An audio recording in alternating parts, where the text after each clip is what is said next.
Hello everyone, উল্টো রথের সবাইকে অনেক অনেক শুভেচ্ছা। যদিও রথযাত্রা চলেই গিয়েছে, আর এইদিকে মিঠি রানী তো আমার ভালো লিপস্টিকটাকে কেমন নষ্ট করেছে, দিয়ে আবার কান্নাকাটি করছে। এরপর মেয়েটাকে পরিষ্কার করিয়ে আমরা সবাই মিলে রেডি হয়ে চলে গেলাম রথের মেলাতে।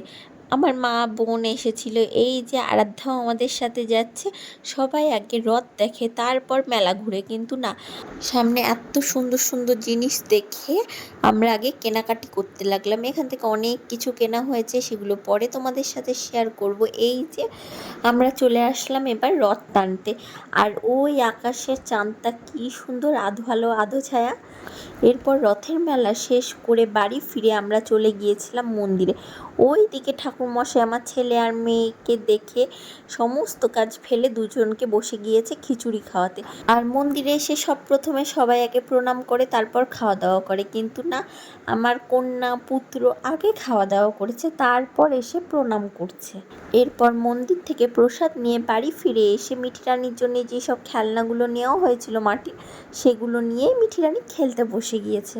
যদিও মাটির জিনিস মিঠি রানীর কাছে কদিন টিকবে তা জানি না। আর এইদিকে এরা ক্লে দিয়ে কত কিছু বানাচ্ছে।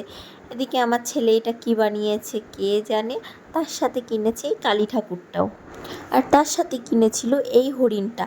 রথযাত্রার ঠিক আগের দিন আমার বাবা মার বিবাহবার্ষিকী ছিল, সেই উপলক্ষে আজকে আমাদের মানে রথযাত্রার দিন আমাদের খাইয়েছিল মোগলাই। তো আমার এই ছোট্ট ভিডিওটা তোমাদের কেমন লাগলো অবশ্যই জানাবে। দেখাবে নেক্সট আরও একটা ভিডিওতে।